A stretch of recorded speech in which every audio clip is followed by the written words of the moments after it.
Hello and welcome to this episode of Superhero Ethics. Though I suppose this could be a crossover episode with Star Wars Universe Podcast, and it just might be, because today we are talking about the ethics of this crazy, wacky organization a few of you may have heard of, called the Jedi. It's now kind of pretty much assumed as part of the Jedi canon that a large part of the rise of Palpatine was because of the problems within the Jedi, and we've seen in Legends novels and in the post-quels and in Clone Wars, all sorts of discussion about what could happen after the Jedi have fallen, and we're going to dive into that with Jonah and Rob, who've been with me on a couple episodes recently, talking about Star Wars questions, and I'm super excited to dive into this one, because this is one that we keep kind of alluding to, and today we're really going to tackle it head on. So we're going to have all that and more right after a commercial break that the Jedi have mentally programmed me to show to you, even though it's out of my control, because the Jedi are kind of jerks.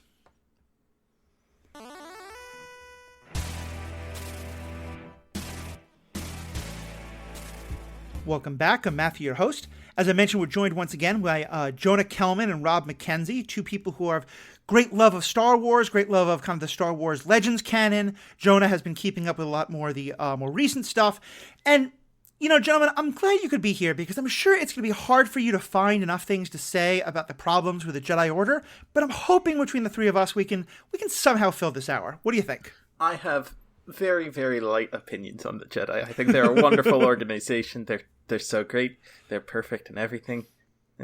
I just have opinions on military ethics, and I think they're a military organization. So, yeah. Oh. Yep. Yeah, Rob, I still have to laugh that we did this whole episode on the problems with militaries in space and things that aren't that claim to not be a military but really are, and the fact that neither you or I thought to bring up the Jedi. Right. So I'm so glad we can get into it here. So let's kind of just start head on. You know, it's kind of a fascinating evolution because in the original three movies, the Jedi are presented to us as, you know, the Knights of the Old Republic. They kept the peace, and this terrible, horrible thing that was done was to wipe out all the Jedi. And then in later, even there, you start to see maybe a couple of problems, but especially in later material, the prequels, the Clone Wars, a lot of the Legends canon, the post-quels, we really start to play with this idea that maybe the Jedi weren't actually the best, especially by the time of Palpatine. So let's kind of jump right into it. What are some of the problems that we see with the Jedi and the Jedi Order in Star Wars? Oh, where do I've we got a list, start? but just throw one out, yeah. I mean, I think it's their narrow sight that's the biggest issue. They focus on one thing and they say, this is the way it is, this is the way it has to be. Right. And don't deviate from that. They have, as a simple example, their recruiting age. They're like, yep, we have to pick only kids because kids are susceptible to brainwashing. Right. Yeah. I would actually argue that the Jedi, as an organization, as you see them specifically in the movies, notably, if you watch the original trilogy, and I've only watched the original trilogy, and I've only watched the first two prequels. Right. I abandoned the movie canon. The Jedi are a pack of liars and assholes. To a person. We're trying to keep these a little more family friendly. So you mind saying the liars, and it's fine. Yeah. The Jedi are a pack of liars. The from a certain point of view, I told you the truth. Yoda, wars not make one great. Like, they decide to craft an image to Luke, right? So the historical Jedi are aware that they're not good people by the end of it, and then they decide to reform their image for the next generation. They make this up. Right. The whole mythos is crafted by them. They don't have an ethical relationship to truth telling, as far as I can tell. Yeah. In many ways, one of my academic degrees is in sociology of religion, and I think there's a lot of ways in which the Jedi Order should really be understood as a religion, you know, and the Jedi kind of as a priesthood. And the reason why I say that is because one of the things that can often go wrong with religion, when you study it from this kind of sociological perspective, is that, you know, the kind of institutionalization of it, and that over time, the institution that is in theory supposed to be kind of like helping people get to a thing becomes the thing. and here what I'm talking about is like, if the point of the Jedi is to help people better understand the Force and the light side of the Force, over time, as can often happens, it becomes we are the light side of the Force, and you can't understand it without us. And if you question us, you question them. Think about Catholic Church hierarchy or the Middle Ages or any other kind of religious institution like that from present day or any point of time of, to question us. We don't just tell you about God, we are the representative of God. And sort of question us is to question the God. And that's so much of what I see in especially in the prequels, but also the way it's described in the Clone Wars and Rebels, and then how it's referenced in the postquels is just this kind of brilliant illustration of what happens when an institution kind of stops believing in the thing the institution is supposed to be believing in and just starts believing in itself. And the Jedi have to be saved because the Jedi have to be saved, instead of the Jedi are good because they point to this other thing. Largely agreed. I've mentioned it before. Parnell's iron law of bureaucracy is the law of bureaucratic capture, right? Which is exactly what you're talking about. Where in any organization, be it a church, be it a Rotary Club, right? Eventually, the people that control the rules and control the purse are the ones who control the organization, right? And the Jedi are totally dominated by the Jedi Council, right? Who are the rule makers. The Knights are the ones who go out and do stuff largely. But the council who doesn't actually go out and do stuff are the ones who make the rules about how people are supposed to do things, right? Mm-hmm. Jonah, do you disagree with that assessment of it? I think that's mostly accurate. There are some instances in the Clone Wars of members of the council going out and doing things, like Yoda going to Kashyyyk in Revenge of the Sith, which I know is one of the ones you haven't seen. Yep. If you look at the books, there's one where Mace Windu goes after his apprentice, who is also, or his ex-apprentice, because she is now a master and a member of the Jedi Council, and the two of them are off on this planet having philosophical debate. But by and large, the folks on the ground don't have a say in policy, the ones who have to live up to it. And that also extended back to the Old Republic. You can see that Satele Shan, a member of the Jedi Council 3,000 years before Yavin, and I'm going to try to not get too far into the weeds, but we're going to go there a little bit because my expertise is in the older books. She's like, I'm just going to stay on Coruscant, and I'm going to deal with this politics, and I'm going to talk with the Supreme Commander and send my apprentice out on a mission. Right. And I think that's one of the really interesting points with the Jedi is the way that it becomes this institution that is, like you said, it's driven by the Council, and the Council is not supposed to be questioned, and to question them is to question everything that's good. And also the way it becomes, I think, again, often the way like religious leadership or bureaucratic leadership can become utterly separated from the people they're trying to help. I think one thing. Go ahead. I think that to question the Council is not a problem in and of itself, but they are supposedly masters of the Force, and so to question the Council is to question the Force, and therefore you don't have wisdom, and therefore you're wrong. Right. And that's very much the kind of religious idea of, we speak for God, we speak for Allah, we speak for Buddha, whatever it is, Right. And where I'm going, though, with the thing about the being disconnected is that, especially and Rob, you haven't seen these, I know, but you can kind of understand what we're talking about.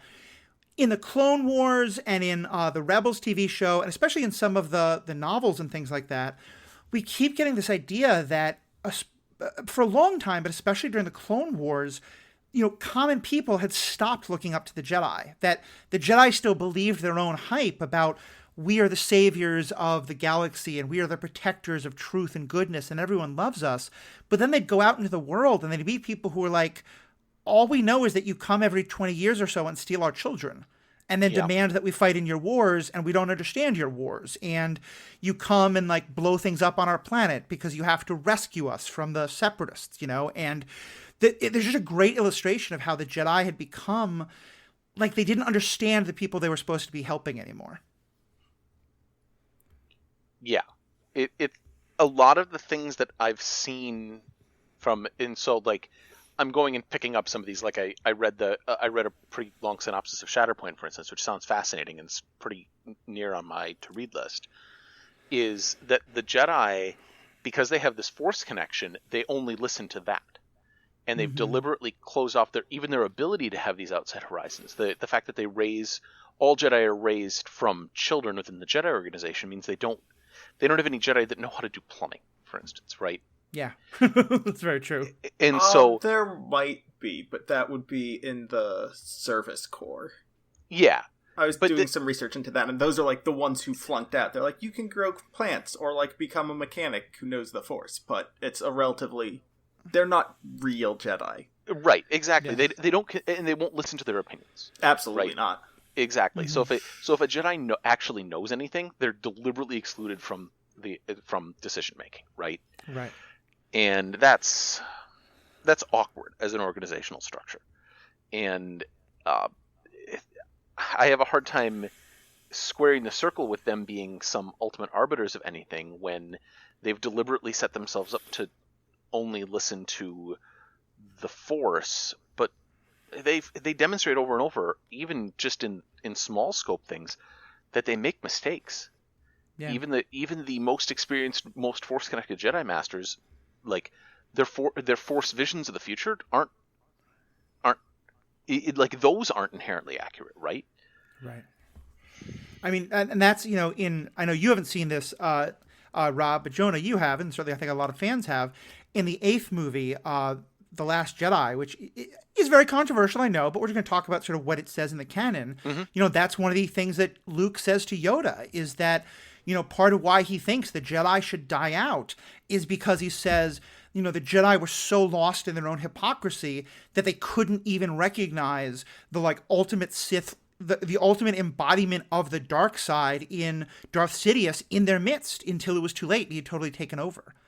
And I think when you watch especially the prequels, even more, unfortunately, the third that you haven't seen, so much of that's about Palpatine being able to make them so suspicious that, they all act against the codes they're supposed to be believing in. And it's Anakin seeing that hypocrisy as part of why he turns away from them.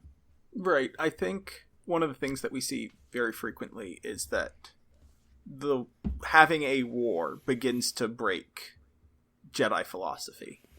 Right. And so let's talk about that. Why is that? Because we've talked about that a lot on the Star Wars universe side of things, but for some of the listeners here who haven't heard that, talk a bit, especially Jonah, about the Republic Commando books that I know you are such a huge fan of, and you got me and I know Rob's read a little bit of them. Yeah, I've read the first one. I started on the second one. What do those books have to say about the Jedi as generals and what happens to them when they are generals? So part of what's interesting about this is that this war, the Clone Wars, is not between the Jedi and the Sith, at least not explicitly. It's between the Republic and Separatists, and so the army isn't comprised of Jedi to begin with, it's comprised of the clone troopers, and then the Jedi are told, you're going to be our commanders, which is very wild for Jedi, because they are generally mediators and individuals who go out to accomplish individual missions. If you go look at Phantom Menace, that's what you expect. That's how they were supposed to stop wars. You sent 2 Jedi to a planet, a master and apprentice, and then they talked to people, and if needed, they were able to defend themselves and get out. But they talked to people and prevented the blockade and worked behind the scenes and negotiated.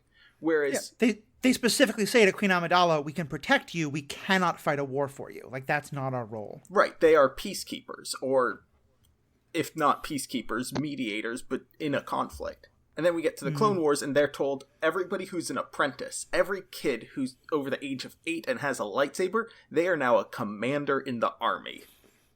Everyone who has become a Jedi Knight, whether it be because they mastered combat forms or because they're very good at sorting truth from lies, they are now a general and will have hundreds of clones under their command. They will have Venator-class assault ships, essentially Star Destroyers. If not one, more than one. And for a lot of Jedi, that broke them, because they were just like, how am I supposed to... the lightsaber I can understand as a defensive tool, but I can't really comprehend having a ship that can raise a planet and calling myself a peacekeeper. Right. And that's where it begins. Yeah. When I started reading Republic Commando and running into, they're like, hey, You didn't even know that you're a commander. You've just been given this rank. She runs into the clones and they tell her you're a commander. She's like, I don't know what to do, right? And officer training in our world is an intense course, right? It's a college education to become an officer, just to become an officer at an ensign level, right? Right. Yeah. And we wouldn't trust an ensign to run a naval campaign, right? Right.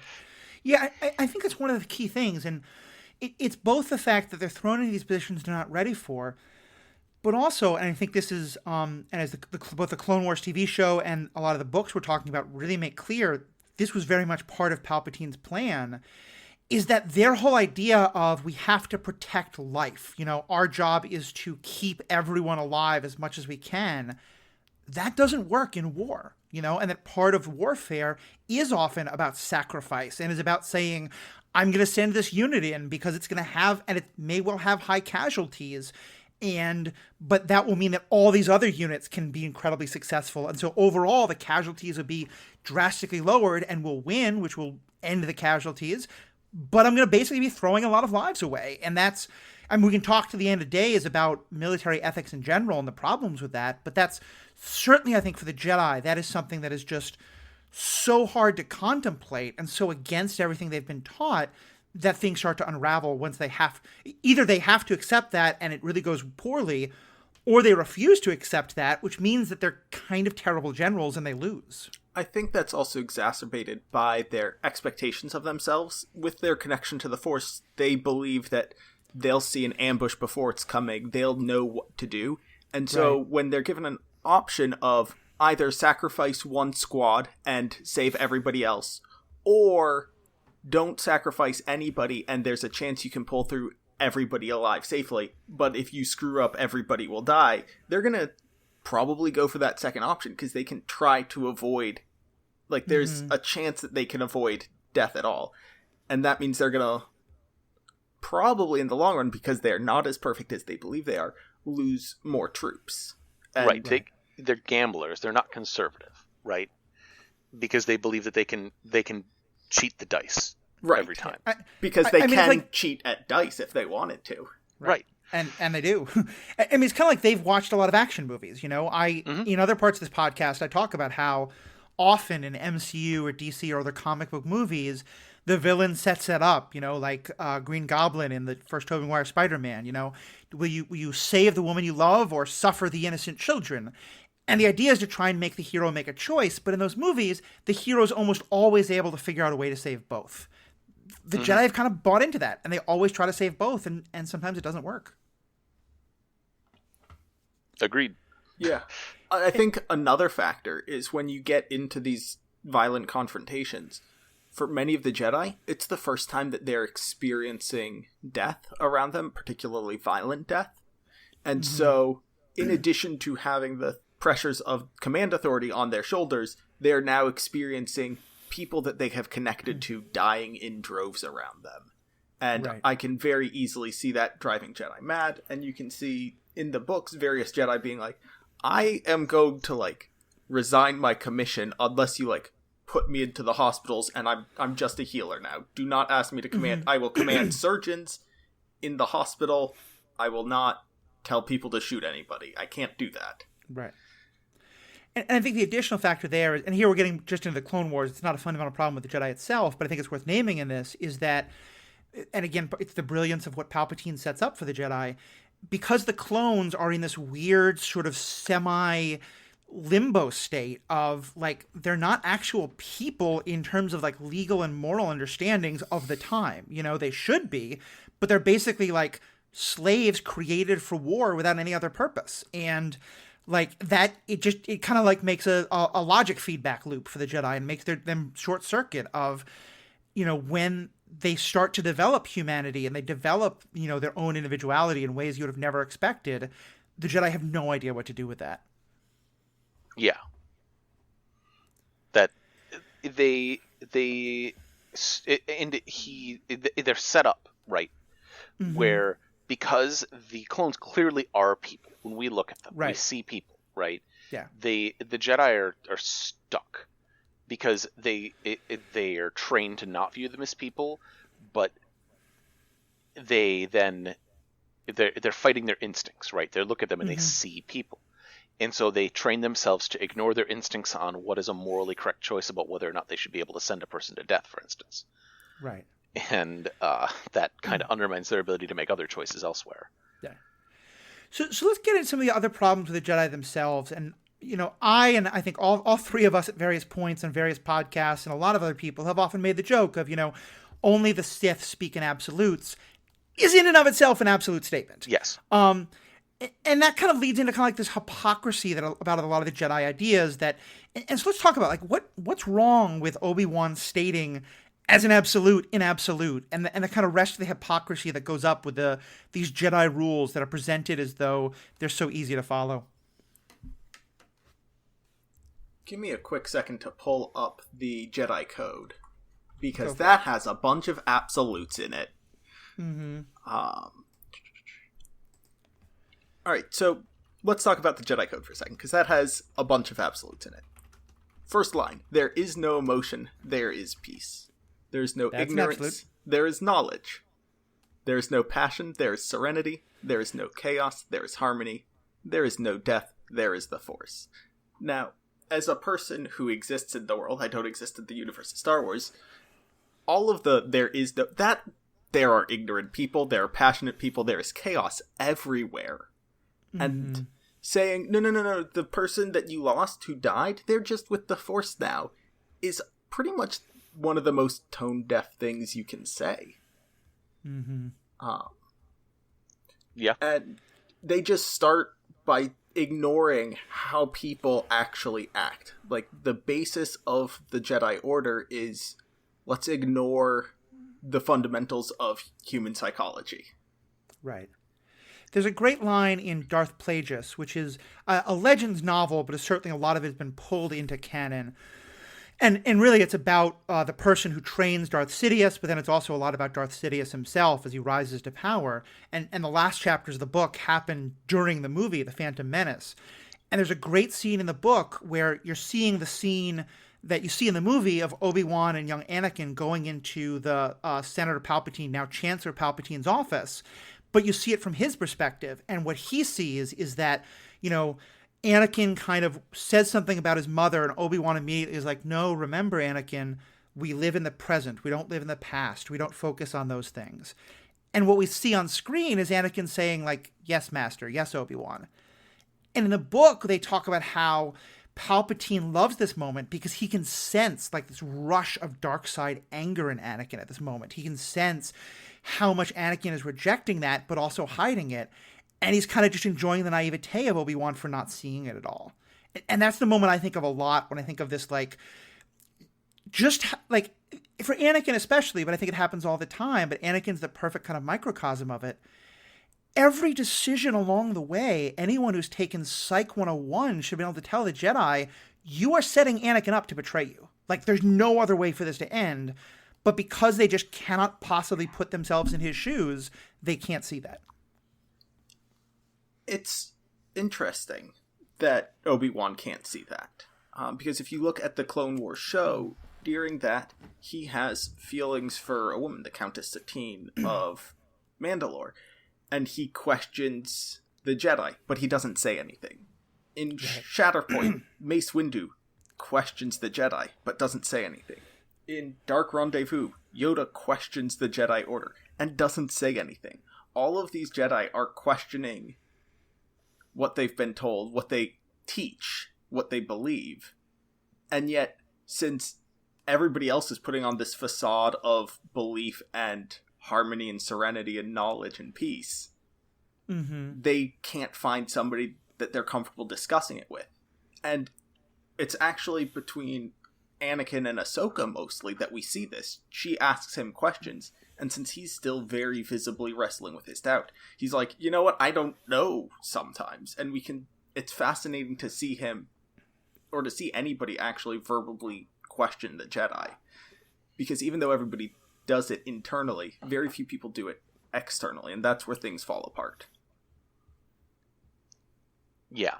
I would actually argue, so there's the Jedi are missing a whole like thing that an organization needs. Two things actually. You brought up another one that I hadn't even thought about.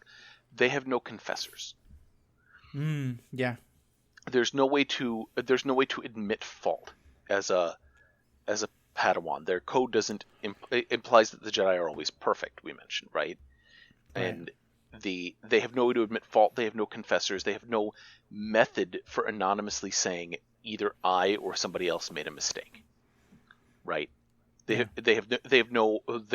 this is a thing that at large corporate organizations you have a secondary method for providing feedback in almost all circumstances, right? If I don't want to interact with my manager about a problem that they caused, I can go to HR. Mm-hmm. And the Jedi have no way to anonymously give anything, right? Their best method would be going to the Senate, and that's worse. Yeah. Right. That's much worse. Because you're right. 'Cause there's two different directions that you need that. One is I have actual feedback that I want to pass up the line to my superiors. Mm-hmm. And the other is I kind of need a therapist to talk about my doubts without my superiors like judging me for it, Right. And both of those are forbidden to them. Right. And this is a question that I asked in our chat this week. I asked because I didn't know. Do the Jedi have equivalent of a JAG? In a military organization, the Judge Advocate General's office is an office that deals with military misconduct of some variety. They have multiple types of punishment. The military is super strict about how they can even punish people, right? Mm-hmm. But they have an office of people whose job it is to be prosecutors and defense in all court-martial cases. Right. They have a legal office. You are a military officer whose job is to try other military officers or defend them. Mm-hmm. They don't have an internal court system. They don't have an internal dispute system. They don't have anything like that. Is what Jonah was saying. Yeah, and it even becomes a key issue in the Clone Wars TV show in that you get to a point where Ahsoka is being accused of a really terrible crime. And because the Jedi what she's done has done great damage to the Jedi, but also to civilians. And so the civilians are deeply concerned that the Jedi have no way to, deal with her, at least in a way that they're going to find just. And because their approach is, if she's a Jedi, she cannot be tried in a civilian court, the result is that they kick her out of the Jedi Order. Even though, at this point her guilt still hasn't been proved, they kick her out just so that she can stand trial. And what happens is she is proven innocent, but she's so broken by the experience, and her faith in the Jedi is so broken by them that she doesn't go back to the Jedi. And it's part of why... if you've seen The Mandalorian or other shows like that, and she says, I'm a Force user, I'm not a Jedi. That's why. And it's because they don't have that kind of system at all. I think a lot of her frustration there was because she was like, I didn't do it. Can the Jedi trust me? Because I've trusted you my entire life. And they're like, nope, we're not going to trust you. And then when she's proven innocent, they're like, we're ready to take you back now. And she's like, if you can't trust me, why do you want me to be a part of your organization? Right. And when they didn't give her a satisfactory answer, she's like, all right, peace, and wandered off to do cool Ahsoka things. Yeah. I mean, in some ways, both the Sith and the Jedi are the two extremes. The Sith are individual uber Alice, and that's the I alone am everything. Not to sort of quote a live song, but And the Jedi, it's the opposite. It's that all individuals are supposed to be subsumed to the greater order, and even there, they're like, well, but Ahsoka, do you understand why for the general principle of the thing, this is what we should do because it's for the best of everyone, even though she herself is getting completely railroaded by it. So with that, let's kind of turn to I think we've kind of been referencing this, but let's kind of focus especially on it. I think another big problem with the Jedi is that they have these very unrealistic expectations of their members, and of course, Anakin's story is that their expectation that he can avoid attachment is what leads to his fall. To Padme somewhat, because the Clone Wars and the books really highlight also he is so attached to his generals and to Ahsoka and to his soldiers in the ways that you're not supposed to be. What is it about the Jedi in terms of expecting this sort of monk-like discipline from its members that they don't always get? I think what the Jedi see, the reason this rule has come about is because they see individuals becoming attached and then when they lose that attachment, having negative emotional reactions that spiral to the dark side. Having recently read Revan, which is set many thousand years before most of what we've been talking about, he says this is rejecting attachment is much worse than acknowledging it, because people will be people, they will have these feelings, have these attachments, and then when they suffer loss, they'll have absolutely no idea how to react, and they will break completely. And so you have every individual who has any loss will be broken from it, whereas if you have this idea of attachment and working through pain and finding others to share your grief with so that you can cope with it and live with it and not succumb to it, while more people may have some tendency towards dark, much more will recover and you'll have less loss overall. But again, if we look at the philosophical extremism of the Jedi, any amount of darkness in you is too much. Right. Yeah. It's interesting. I feel like I've kind of gone on my own personal journey in terms of my understanding of, this idea of the dark side and things like that, in terms of my own politics and views of activism and things like that. Because when I was young, I thought that the Yoda philosophy just made utter and total sense, because I saw, I had, parents who were very emotional and problematic, a lot of problems they had where like, I listened to the two of them screaming at each other and they couldn't hear what the other was saying. They could just hear their fears of the other. And so I really got into this idea of like, oh yes, if you just be, Spock has it right. I think Spock in many ways would be the perfect idea of a Jedi. Spock from Star Trek, obviously. And that he's, he doesn't have emotion. He can just have logic. He can just perceive things. And really latching onto this idea that like even anger or hate at the worst injustice is always bad, and so I was very much in favor of like only nonviolent protest and all this kind of stuff. And in the last 5 or 10 years within like activist circles, there's been a lot of discussion of like, yes, nonviolence is great, but anger can fuel you in good ways. Like you should be angry at injustice. You should hate injustice sometimes and want to do, ride that passion as part of your activism and that it, not to let it like lose you entirely. And the kind of, and Saw Gerrera, I think, is a great example of like the direction it can go. But this is all just by way of saying that I feel like when I was younger, I really thought like Yoda has everything correct. And as I've grown, and I think in part because of the kind of cultural shift, at least on the left around these things, but also just my own growth, I've really changed that a lot. And I really now start to understand why people have so many problems with this Jedi idea of, just never let emotion get to you, never be angry, never be hateful, never be loving, just be at peace.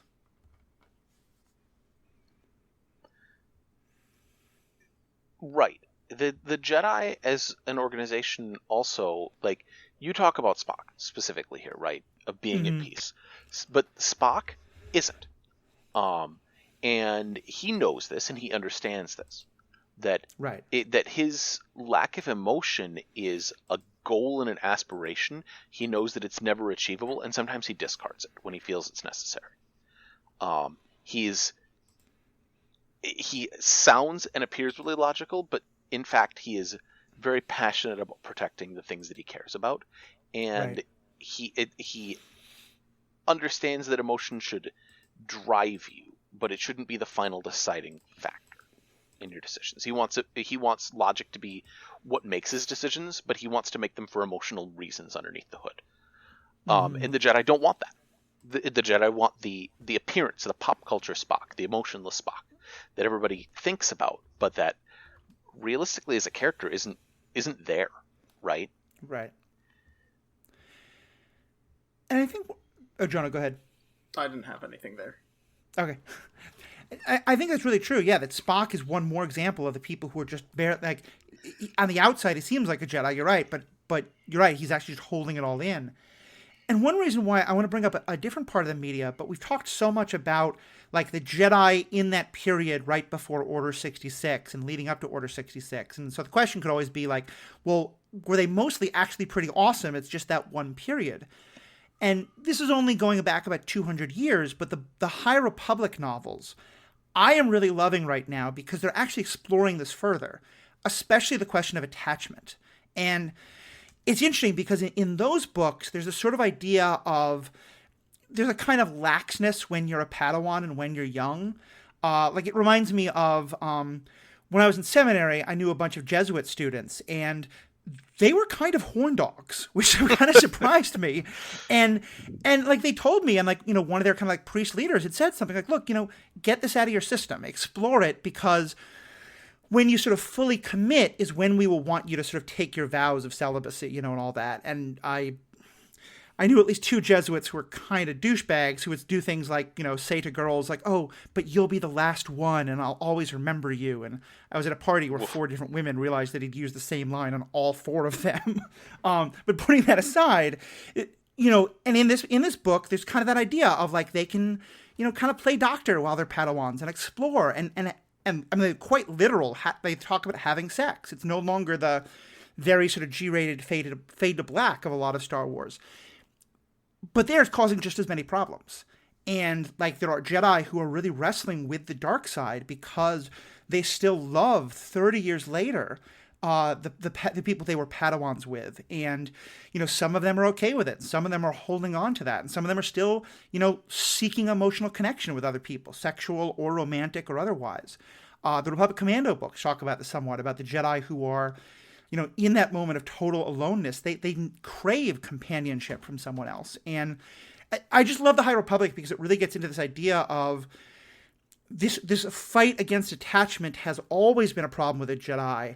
And at a different point in time, maybe they approached it differently and they were very lax in a way that they're now very strict, but that it was still just as much of a problem. And still, you know, everybody was kind of having doubts, but no one would talk about it.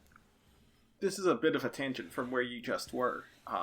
But in the Old Republic, which is further back than the High Republic, there's a scene where a Jedi Padawan is told by the Council he's not ready for his trials. Mm-hmm. And he's like, why not? I'm ready. My master, who is on the Council, and who y'all just said you respected her opinion very much, says I'm ready. What gives? And they stand to their decision, and so he goes out into Coruscant, to the depths of Coruscant, to find a fight. Like, he's not looking to attack somebody. He's looking for somebody to attack him, or somebody to attack somebody else so he can get in the way. And after interfering with a brawl that's happening in the Undercity, he comes back to his master and is given a task off-planet, and he's like, what about all of this stuff that's going on in the Undercity? Like, part of what I do is help police this part of town. And when I'm in a good mood, it's generally a positive thing. I'm actually helping people stay safe. This was just an excuse this time, but generally it is a positive action. And she's like, it's not our job to handle these small things, more or less. Like, this is small potatoes. What I have you going on is something grand and important and involves the fate of the galaxy. We don't want Spider-Man. We don't want your friendly neighborhood Jedi. And honestly, I love that you mentioned Spider-Man. I think Peter Parker would be a fantastic Jedi. Like, except that he would want to just hang, you know, he would want to find like muggers on Coruscant. That's great. I would rather the Jedi, that's what I want the Jedi to be. I want the Jedi to be Peter Parker. I just want a bunch of Spider-Men with lightsabers. That's... Oh, I'm agreeing with you. I'm just saying that like the Jedi Council would not be in favor of this either, yeah. The Jedi Council wants, like, Thor. Yeah. Somebody who comes in, smites, and then goes back off to their home planet to wait the next world-breaking apocalypse. Mm-hmm.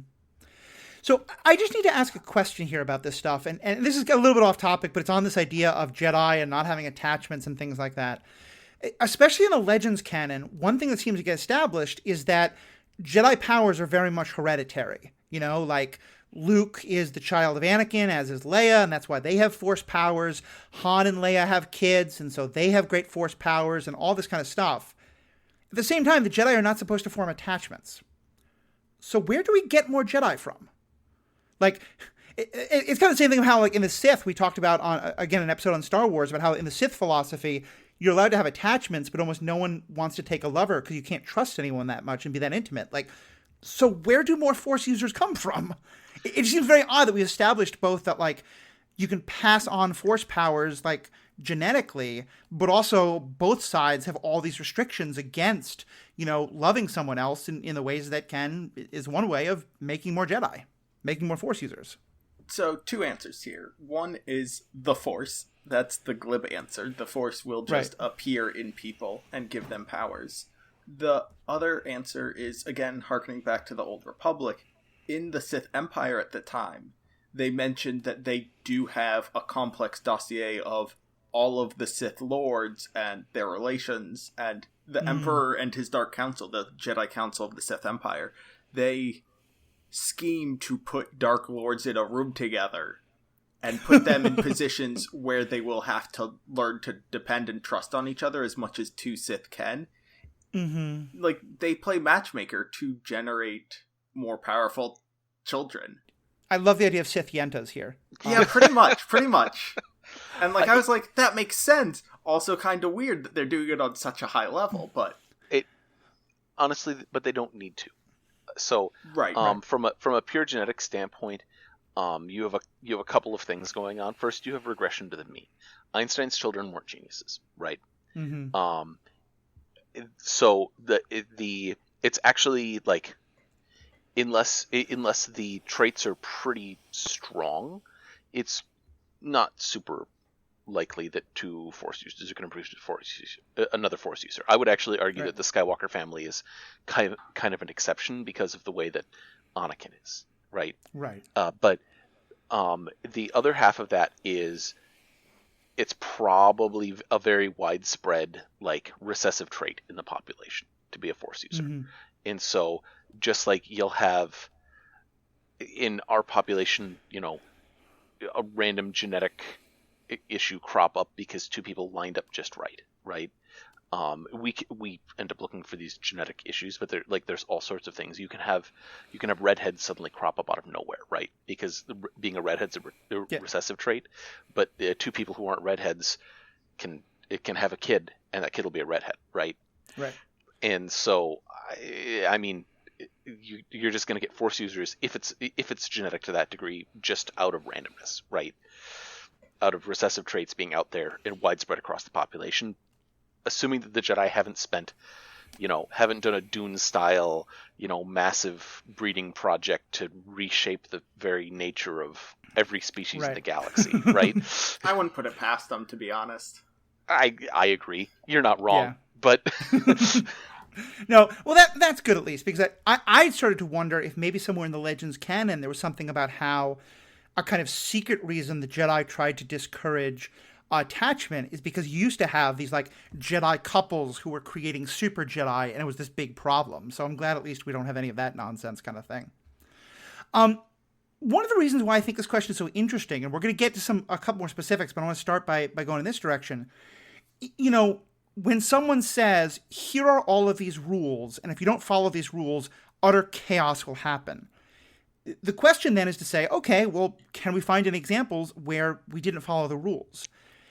And one thing I think is really interesting, and I think this is somewhat in Legends, but certainly in the on-screen stuff, almost all the examples we have of post-Order 66 Force users seem to completely break all of the rules that the Jedi were so afraid about and are just fine.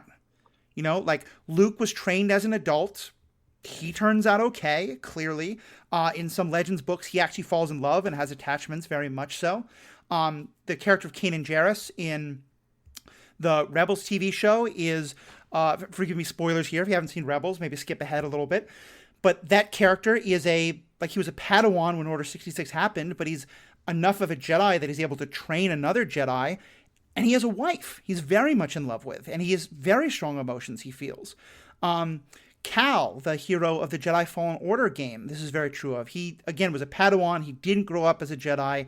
He's doing pretty darn well for himself. He's able to resist the temptation of the Inquisitors and the dark side. I know each of you have only seen some of these stories, or maybe not many of them at all, but I'm just kind of curious, even just knowing as I recite them, that there's a lot of others. Do you think there's some intentionality here that kind of the Star Wars universe is trying to say, like, here. Another one is Rey, of course. She also wasn't a kid when she discovers her Force powers. She's very much an adult when she's found, and she clearly has strong feelings for Finn and for the others, and for Ben. I mean, she develops a romantic relationship with Ben Solo. Do you think this is just kind of like we're telling new stories and romance is a good part of a story, and we're not kind of aware of what we're doing, or do you think there's some intentionality here of saying like, yeah, post-Order 66, you got a lot of light side Force users not following the rules of the Jedi, and they're doing just fine. I mean, I think that also occurred before Order 66. We have the strong attachment between Ahsoka, like Ahsoka's feelings towards Anakin and Obi-Wan, and to the clones that she worked with. She's doing fine, and she came up before as a Jedi before Order 66. Barriss Offee is another one, at least in the Legends canon, the novels. She has strong attachments to the individuals that she works with, and did fine up until some other things happened, but we don't need to get into that. I think it's more of a demonstration of the flaws of the Jedi Order, rather than a drive for particular narratives. I would also argue a couple of things. One, if a Jedi actually followed the code, they'd be a real boring character, and nobody wants to write those. Yeah. And so, like from a purely meta outside of the universe perspective, right? The authors are only going to write the oddballs that don't follow this Jedi Order very well. Yeah. And a character who forms no relationships, then what's the acting? There's very little character growth to do. And yeah, exactly. And on top of that, the Jedi Code is structured, as we've been saying, pretty poorly, right? And so it's a set of like aspirations for them to, but it's not structured as aspirations, it's structured as absolutes, right? Right. And the authors are just going to, in general, have people that are flawed, right? That have this aspirational goal that they're just not very good at. Except them not being good at it makes them better and more interesting characters, because everybody wants to be a character in a story that interacts with other people in the story, right? Right. So, yeah, bouncing off of your first point, like the demands of narrative, many of the characters pre-Order 66, they question the Jedi Order, and many of them leave the Jedi Order because of their discontent with it. But we get those characters because they're the ones who tell the interesting stories. We do see the stories of the Jedi who nod along and say yes sir and carry on, but their stories aren't as compelling because there's less conflict and less for us to relate to. Yeah, I think that's it. That kind of further underlining what I'm saying is that we have so many of these examples both before and after of because it is just narratively better, but also that characters who don't fit this idea and they do okay. Going back again to that law of bureaucracy, one thing that happens there a lot is that you become so afraid of change, in part because of institutionalization and like wanting to protect your own little piece of the pie, that the idea of change has to be made very scary. And so having the change actually be okay is terrifying.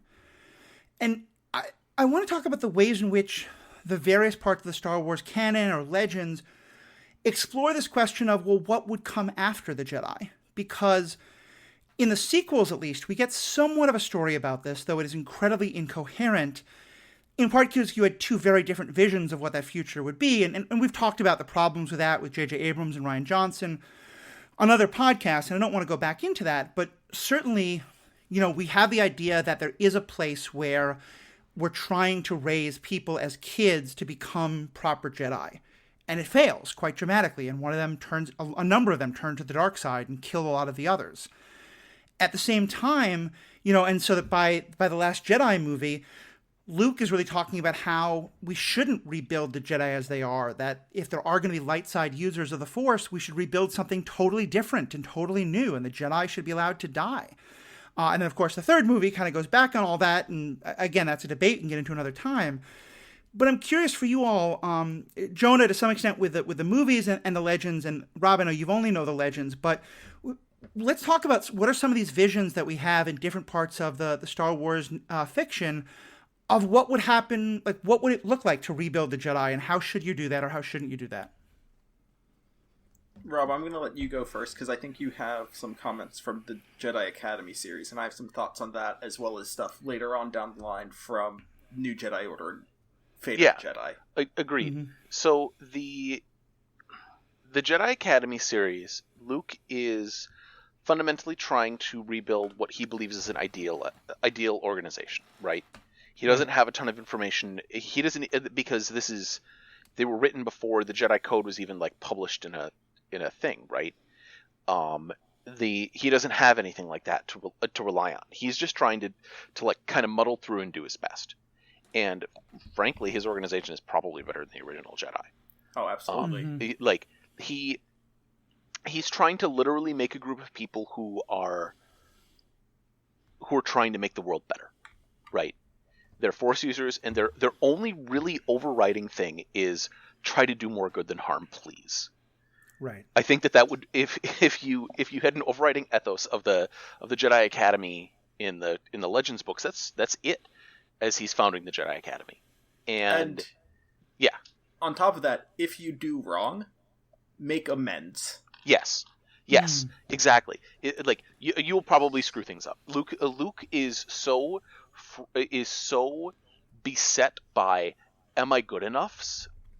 In every Legends novel, where he's just like, I'm gonna goof this up. If I'm gonna goof it up, these people that I'm training are probably gonna goof it up too. What do we do when we make mistakes? And his response is just always own up to everything. Right.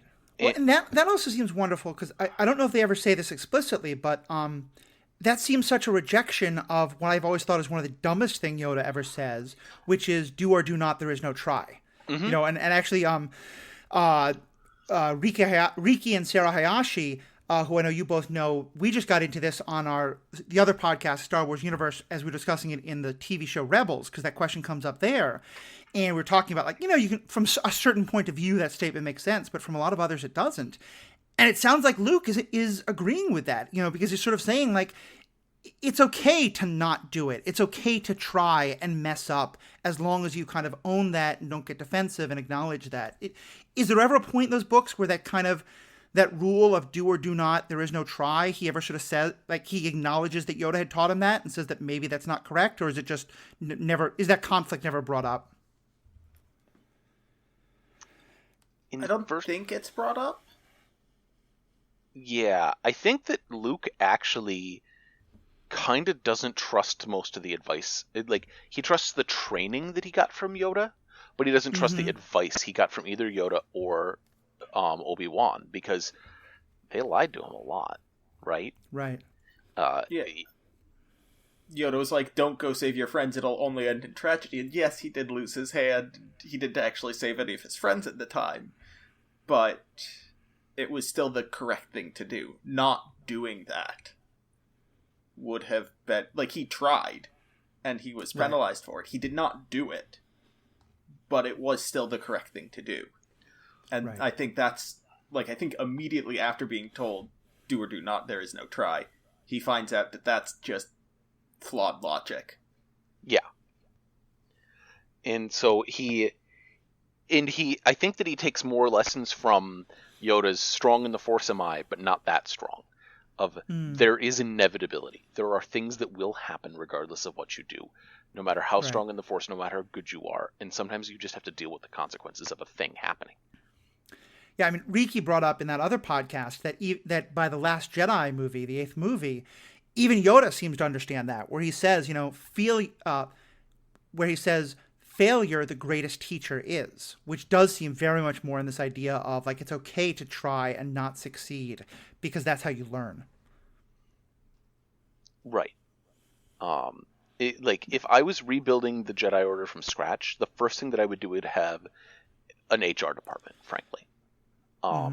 And I would have a lot more differentiation than the 3 tiers of real Jedi, right? Because you talked about how they've got the maintenance corps. What did you call them, Jonah? The service corps. The service corps, yeah. They wouldn't be listened to by anybody. They aren't real Jedi. But if you want to be a gardener who uses the Force, that's where you go, right? Right. But those people shouldn't be excluded from your decision making and your structure, right? Right. And if I was remaking the Jedi, it would have more than 3 real ranks. It would have the ability to have, like, what happens if a Jedi makes a mistake and burns down your village? How do you get recompense? How do you deal with the Jedi screwing up? Right. Because they will. And so they need an HR department, and they need some kind of external challenge system that you can challenge the Jedi if they goof up. I mean, we did an episode a long time ago where we kind of talked about the idea of, like, do the Jedi need a prime directive? And they sort of have one and sort of don't.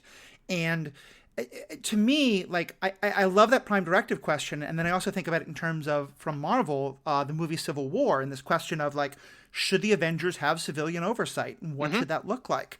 And I think that's one of, you know, I'll also say I think our perspectives on that question have changed dramatically from today in the era of, you know, after Rodney King and George Floyd and all of this to the 1970s, where when these movies were made, when certainly in communities of color, there's a large awareness that this wasn't the case, but to most of the American culture, it was like, yeah, of course we trust the police, we trust the military, so we can trust the Jedi as well.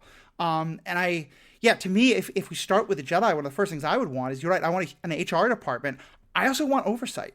I want some understanding of, and in all the books I've read, this is always brought up as a problem, that it's not clear where the Jedi fit in the power structure. You know, do they answer to the Senate? Are they separate from the Senate? Do they answer to the Chancellor? Are they separate from the Chancellor? If a Jedi, you know, commits a crime, does the civilian courts handle it, or do the Jedi handle it? How is it handled? And to me, I think clarifying that question is just so vital to start with. So, to answer that question to the best of my knowledge, in the Republic, when Palpatine was in charge, pretty much anything that a Jedi did short of treason or high treason was handled internally. Depo Billaba fell to the dark side, and her recovery was handled entirely by the Jedi. She wasn't put on trial at all, despite leading a rebellion against the Republic. She was just talked to, and they're like, you'll feel better soon, we'll get you back to the light side and put you back on the council where you belong, because you're a Jedi Master, and that's where you belong. You're a member of the light side, you're one of the good guys. Right. I mean, in the New Republic era, though, again, following the Legends canon, there is a very, very close tie between the leadership of the Jedi Order and the leadership of the New Republic, because for many, many years, Leia was Chief of State of the New Republic. She was the head of the civilian infrastructure. And so if you had a problem with her brother, you could just go to her and be like, Luke is being a dingbat. Or if there were other issues with the Jedi, and there were issues with the Jedi. One of Luke's first apprentices, one of his first students, was somebody who committed war crimes, more or less. I would argue more crimes. They're not even war crimes. They are beyond war crimes. Right. Yeah. And I believe his case was handled mostly by the Jedi, but he was remitted to the custody of the Jedi, and he would not be allowed to have his independence until he was evaluated by, if not the Senate itself, then civilian members outside of the Jedi Order, as well as members of Luke's Jedi. Right. In the new versions, do they ever address what is, I think, another one of the kind of major problems of the Jedi, at least as established by the prequels and the Clone Wars, but then also now the High Republic books, which is this idea of basically like kidnapping them as babies and telling them to forget about their parents because the Jedi is their only family now. I've read some of the Jedi New Order books, and I'm enjoying them quite a lot. I read the first half of the first Jedi Academy book, and frankly, when I got to blob races, I had to just say, thanks, but no thanks. God, that's a terribly written scene. But even there, it's not the worst scene in that book. But continue. Luke is at least finding like adults to recruit, so there's a positive. But he's basically telling them, like, look, you're a Jedi, you have these powers, you have to come with me. And he's not forcing them, but he's certainly laying on a super heavy guilt trip of you should be doing this. do they go back to recruiting babies and taking them away from their families? Do they allow more of that connection again? How is there any kind of acknowledgement of that being a flaw and it being fixed in some of the Jedi stuff you've read? Oh, absolutely. That's good. I would actually argue that the Legends canon has a very different view of Force use than the Clone Wars and earlier stuff. Most people don't manifest Force powers until puberty. Interesting. Is that a great assessment, Jonah? I don't know if that completely holds true. The Solo kids, for example, were using the Force very young. That's fair.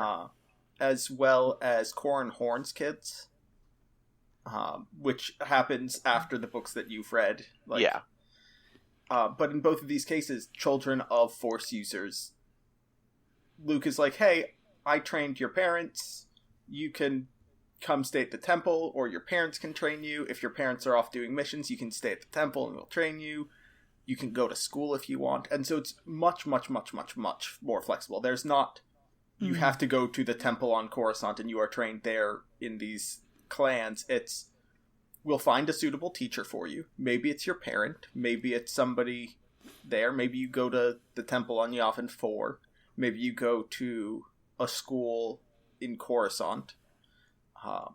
But, like, you are absolutely allowed to have your connection with your family. Corran Horn's kids see their grandfather rather frequently, to everybody's chagrin, because he's an ex-smuggler with large quotation marks around the X part of that statement. Got it. Yeah, I mean, that alone seems like it's a huge benefit, because especially in the High Republic books, but also in the Clone Wars, you just get so many stories of that. One of the worst parts of being a Jedi, and one of the ways that so many of them are really hungering for connection with other sentient beings, is because they're taken away from their families and they're raised, you know, kind of in a dormitory instead of by a loving family. Oh, so this is an important part, because earlier we were talking about how many Jedi have no practical skills during the time of the Republic. Right. And Jaina Solo, son of Leia and Han in the Legends canon, she is a very talented pilot and mechanic, because her father is Han Solo. And he doesn't know anything about the Force, but he knows a thing or two about flying spaceships. And so that's what he imparted on his children, the ones that wanted to spend that time with him and learn in that way. And so Jaina spent a lot of her youth in the belly of the Falcon with Chewie and Han, getting electrocuted and getting herself dirty. And so during the war, when she's out of commission because she's like, I can't be on the front lines right now, I'm not in a mental state to do that, she's like, can I help fix spaceships for a little bit? Give me a wrench, I can fix something, I can still help, while not putting myself in a place where things could get worse for me. And she's also able to understand what a mechanic goes through, and like, she has chats with normal human beings and other alien species, and just being like, yeah, we can have this exchange like equals, because that's where she's from. And I love that in those books, that's not seen as a bad thing, because certainly in the Clone Wars, we often do get this idea that, like, one of the things that the rest of the Jedi think Anakin is really strange about is that he connects with the, like, soldiers who he fights with, you know? And he likes flying. Like, what kind of Jedi likes flying? You're supposed to be attached to the Force, not to having fun flying a spaceship. Yeah. Dour is the Jedi word. Well, kind of getting back to where we were, so what else would you do if you were going to design your version of the Jedi Order? What would it be? Let me actually start with this, because here's something that I think especially the character of Ahsoka is really giving us a great exploration of, and I hope we're going to see more of it in her new show coming up soon. Do you think that in a perfect world, would a person be able to be a Force user who is on the light side without being a Jedi? Oh, absolutely. I think the Jedi Order is generally unnecessary. I think that having a system of I wouldn't have a Jedi Order. That's how I'd fix it. I'd get rid of it entirely. I'd have instructors who have general shared do-good philosophy, but there wouldn't be a badge or ranks. It would just be, are you qualified to instruct? Like, if you want to teach with us, share your philosophy. If you have concerns, bring them up. I think it's the organization and the structure that damages the Jedi so much. So you're arguing for more like a college organization. Yeah. Right. Jedi frat bros? That's the end state, right? I mean, like, I don't like government oversight because that is what happened in Legacy of the Force and Fate of the Jedi. And the Senate had a vote of no confidence in Luke Skywalker and kicked him out because, for political reasons, not because of his actual merit. And they put somebody who was willing to do what they asked of him, but was tending towards the dark side. And they're like, you are now in charge of the Jedi Order. And that did not end well for anybody. Yeah. There was, I believe they called it the Second Galactic Civil War, which is silly because there's been way more than two. But Yeah. Well, and that's also just funny because, again, now we're back to the exact same question as Civil War, because I get terrified when someone says, let's have this institution of these ridiculously powerful people who can, get away with almost anything given their mind control powers and the fact that, like, they're pretty impossible for civilians to stop in a fight. And now we're saying, like, we shouldn't have any, like, organization that holds them to rules or things like I think you're right. And it's like, and here's where we really get in that the damned if you do, damned if you don't thing, because it's kind of like, do you plan the organization based on the assumption that they're going to be at their worst, so you need the order, or plan it based that they're going to be on their best, in which case let them all go do their own thing, but then how do you deal with the bad apples? Right. You try them like everybody else, and Yeah. you put Hutts as your judges because they can't be affected by Jedi mind tricks. There you go. So I would actually make two parallel organizations. I would have a civilian-style organization. A collegiate organization sounds fine to me, honestly. It would probably be more of a certification body. Of, like, you have to, if you have force powers, hold a membership. It's like the Senate or whatever government pays this organization to exist. It's compulsory membership for anybody that doesn't want to join the military organization because you have to know if somebody's a force user, right? Right. I'll allow that. Because this is the people have mind control powers, right? And so like there's certain legal obligations that come with more capabilities. And then you have a military organization. You just straight up have a training organization that inspires ethics and inspires duty and obligation, and the rules are you try to do more good than harm, you own up to everything, and your organization, instead of being structured for obedience to hierarchy, the organization is built so that what you do every time, your job is to question orders instead of just accept orders. You're kind of a reverse military organization, but you have to understand how orders and structure work, and so you must be like you spend some time learning how to thrive in an actual functional organization, and then the Jedi are out there. You would have the head of the organization wouldn't be removable, right? They aren't a military arm. They're a judgment and ethics and order questioning arm. They are themselves the oversight for other organizations. And it's a really difficult and weird, but hopefully the Force will help them do better. And the goal, their motto is everybody makes mistakes. And so their goal is just to help people solve mistakes, listen to problems, and help them get solved. And if there's a big war and they go out to assist with the war, they can be put in command positions, but their job in a command position is mostly to question the organizational structure, which is going to piss people off.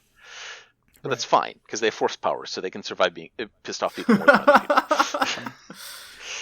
I definitely can see the appeal of that, especially because I think, the attachment question is an interesting one. And part of it's that, professionals are expected to not allow conflicts of interest to, affect what they do. If a firefighter is in a situation where, like, someone they love is in one room and 10 people are in another, they're supposed to save those 10 people. But the other side of that is that this is why, like for cops and firefighters, at least in a lot of areas, you're not supposed to work in the neighborhood you live to avoid those kind of things exactly. And I think that the kind of stuff you're talking about, yeah, there's a little bit more structure. People can still have some freedom to do things, but now you start to avoid the issues that come up with attachment of, maybe so you can have attachments, but hopefully that's not going to affect how you're doing your work out in the world. I think what I would like to see as like a little addendum to this is encouraging Jedi or Force users, members of this organization, whatever we're going to call them, to take, at the very least, like an internship of some period of years in more mundane jobs and less galactic hero job. Because, like, being a worker on a construction site, great. Maybe working in retail for a couple of weeks or months or years. What about a psychologist? Like, just a bunch of Jedi who are trained in sociology and psychology, and they're just social workers helping people who have PTSD or have been in abusive relationships. Having somebody who can actually sense your emotions is actually... It'd be game-changing. Yeah. Pseudo-magically empathic, and with your consent, can, like, redirect your feelings. Like, use the mind control for good. Or, like, if you're in the middle of a panic attack, help you suppress that uncontrollable emotion until you're able to get a grip on it yourself, and then ease you back into those feelings. Like, that'd be amazing. Why don't Jedi do that? Why do they run around with lightsabers everywhere when they could actually be helping people's mental well-being? Right. Star Wars, the therapist's office doesn't make a good movie. You need the explosions lightsaber. I mean, it's the same. Well, make a great TV show, though. I mean, I've always said that the TV show that I want to write is the therapists who are dealing with the superheroes, and it's the same kind of thing. Like, it's not going to be all Star Wars and explosions and superheroes, but there's so much story to tell there. I also just want to pick up on what you said, because I thought you were going to go in a different direction, which would also happen if you did what you're talking about, which is that it gets Jedi out of the ivory tower. Oh, absolutely. So much, I think the problem with the Jedi is that they only speak to other Jedi, and they, I remember when President Bush, the older President Bush, was running for re-election against Clinton, and one thing that happened was he didn't know how much a gallon of milk cost, and he didn't understand how a checkout machine worked, because he hadn't done it. He had people who did that for him, and that was one of those media stories that's always taken out of context. But the point being, you have to live among the people you're helping. And so much of the Jedi story, especially in the Clone Wars, is that they don't understand why, when they come to a planet and blow up 3/4 of the buildings on the planet, but at least we saved you from the Separatists, the people there don't think that's good, and they don't get it, because they think the people should hate the Separatists just as much as they do. And so, I love that idea of also the Jedi just living out in the world. I also just wanted to bring up, for Rob, what you were saying about there having to be some kind of oversights. I'm contractually obligated at this point, now that we're going to get it back at some point, to every now and then bring up the TV show Babylon 5, because it wrestles with this question in an even more direct way. Because in that show, telepaths have now occurred within humanity. And because people are worried about that sort of telepathic ability, for mind control and things like that, they have to follow very specific rules. They have to join this corps, and they have to always wear gloves so they can't, make too much of a telepathic connection. They're not allowed to gamble. And in the show, one of the things is that becomes all the problems with institutions, and it becomes really kind of draconian and terrible. But one of the things is that if you don't want to be a telepath, you can just take these drugs that'll subvert your telepathic abilities. And in the show, it's a horrible drug. It has terrible things. But it's kind of an interesting idea of what if you could have something like that in this world of, if you have force powers, there are certain responsibilities you're going to be held to make sure you're not abusing those powers.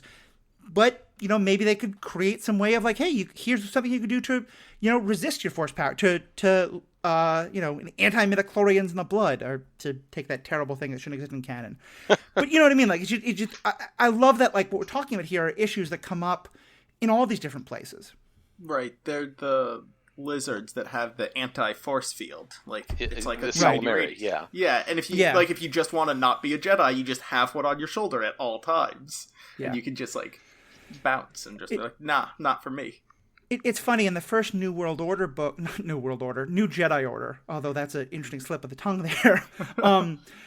in that book, there's a thing where they come across where Londo sort of runs this place where it's like an asteroid belt where people try to fly through it to sort of, get better at evading, things. And in theory, it's for like pilot training, but it's basically helping train smugglers. But it's become kind of a fun competition of like who can run it who can stay in it the longest. And they established that like a lot of kind of like, normal pilots do it, but that the people at the top of the leaderboard are Force users. And I remember reading that being like, how is this a fair competition anymore? This is the ultimate steroid. Like, of course Force users are going to win every competition if they're allowed to compete without being in their own division or something like that. It was just a small little thing, but again struck me as like, you have to have some kind of structure for this. Like, how do you have Jedi not win everything? Yeah. I mean, you just have a separate division for them. Yeah, exactly. At least for things where the Force matters. I think, like, there are some non-Force using pilots who do really well in that competition, but it's really hard to beat the children of Han Solo, who are also the inheritors of Anakin and Luke Skywalker's degree of strength in the Force. Right. You have midichlorians and pilot-chlorians, or however you say it. Which I want to say is... Well, anyway, there's a whole thing I won't go into. But again, midichlorians bad. We're not saying they should be in the canon. I think that's kind of... We're starting to be able to wrap up. We've gone on for a while, and I also have this burrito that I just got delivered that smells really good, so I want to wrap up. But let me kind of just use as a last question, and you can also kind of get into any other points we haven't brought up, but do you think Order 66 could have been prevented? Like, what was the fall of the Jedi just kind of inherently always going to happen once the Sith figured out how to push on all these problems, or could the Jedi have been saved? That's a fun question. I think that preventing the fall of the Jedi is very difficult, as long as the Sith keep to the philosophy instilled in them by Darth Bane. Because his whole thing was, wait until we can eliminate the Jedi, then press that button and get rid of them all at once, and then we take over as Lords of the Galaxy. And so I think that if Palpatine wasn't in a position where he could have destabilized the Jedi Order, had a strong apprentice, and had the tools, the clones, ready to eliminate many of the Jedi, he just would have passed the baton on to somebody who had more longevity than Anakin would have as a Sith Lord. It could have been prevented on that day, but not in the long term, I don't think. Right. Bane seemed to understand, and then he passed down this idea of the Jedi are a house that will collapse upon itself given enough time. Yeah. Right. And so Order 66 was the catalyst, but the Jedi were getting worse and worse over time. That is also what it looked like to me. So, they're more and more insular. They're less and less concerned with the outside world. They're less and less able to actually even detect if there was a Sith anywhere, right? More and more Jedi were leaving the Order, not necessarily falling to the dark side, not becoming Sith or Dark Jedi, but just leaving the Order and becoming Gray Jedi. There was a large movement of light side Force users outside of the Jedi Order during the Clone Wars who were just like, we don't want to associate with the Jedi. We have lightsabers and use the Force and do good in the galaxy. We are not Jedi. And their numbers were growing throughout because the Jedi Order was falling apart on its own. Yeah. Well, and that's good to know because I think, especially before the next season of Mandalorian, I want to have you both back to do a discussion of, what does it mean to be a Force user who's not part of the Sith or the Jedi? And we can get into Ahsoka and Ventress. We can get into Grogu and, later Ahsoka. And we can get into the Grey Jedi from the novels. I think we all associate, light side, good Force user means Jedi, bad means Sith. And obviously there's a lot more to the world. So we'll get into all that. But thank you guys so much for this conversation. It's been great. For people who want to hear more about you both, Jonah, I know you're doing a podcast now on Star Wars stuff. What is that and where can people find it? Yeah, my podcast is The Archives Are Incomplete, where I'm going through all of the Legends canon Star Wars novels in chronological order. We're currently on, I believe this week is The Old Republic Deceived. You can find me at fatelfgames.com/podcast or on Twitter at Jedi_archive. Awesome. And Rob, I know you are mostly a social media hermit these days, but if people want to tell you how much they loved or disagreed with something you said today, where can they find you? Where can they poke at you under your rock? Please come to the Stranded Panda Facebook group. I pay attention to the stuff there. I have not been posting, but I've been reading all the stuff. If people tell me I'm an idiot, I'll respond. Yeah, we have some great chats, and I'm going to try and more often, especially with this episode, I'll like post a question that's kind of like, for us to discuss and things like that. And so that'll be a great place to get into it. Though, of course, to all you fans listening, your feedback is really what feeds this, what makes it all possible. Let us know what you think. Do you agree? Do you disagree? Do we bring up thoughts you haven't thought about? Is there a book that is for you central to how you think about this that we didn't mention? Let us know. You can find us as Rob said, on Facebook in the Stranded Panda chat group. It's a great chat group for this podcast and all sorts of other great fan, geeky related podcasts. You can also tweet at us directly at The Ethical Panda. You can find us on Facebook at The Ethical Panda. You can email us at theethicalpanda@gmail.com, or just go to the website, theethicalpanda.com. There's a feedback form there. And there, of course, you can learn about all the other great podcasts I do and that are present on the Stranded Panda Network. There you get great content about Star Trek, the MCU, new movies and TV shows coming out, all sorts of great stuff. So please check all that out. Check out Jonah's podcast. And most importantly, have a great day.